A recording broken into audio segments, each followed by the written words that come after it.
आज हम त्रिभुज के बारे में पढ़ेंगे। देखो, त्रिभुज त्रिभुज की आकृति इस प्रकार की होती है। देखो, इसमें तीन कोण होते हैं, 1 2 3, ए बी और सी। इन तीनों का योग 180 डिग्री होता है। इसकी परिभाषा देखो, तीन भुजाओं से घिरी हुई बंद आकृति को त्रिभुज कहते हैं। गुणधर्म देखो, पहला गुणधर्म है त्रिभुज में तीन कोण होते हैं। दूसरा है त्रिभुज के तीनों कोणों का योग 180 डिग्री होता है। तीसरा है त्रिभुज में तीन भुजाएं होती हैं। ये देखो, 1 2 3।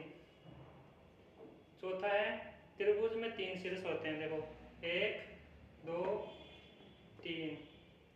पांचवा है त्रिभुज के प्रकारों को दो आधारों पर बांटा जा सकता है।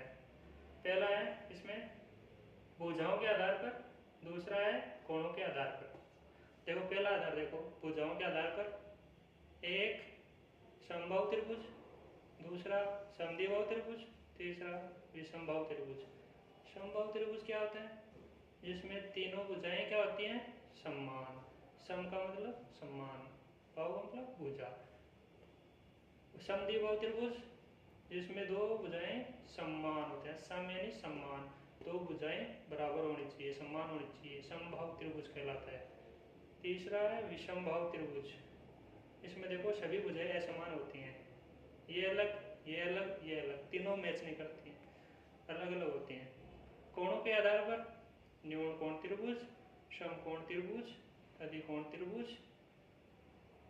न्यून कोण त्रिभुज क्या होता है? जिसमें तीनों कोण न्यून होने चाहिए, मतलब 90 डिग्री से कम होने चाहिए। और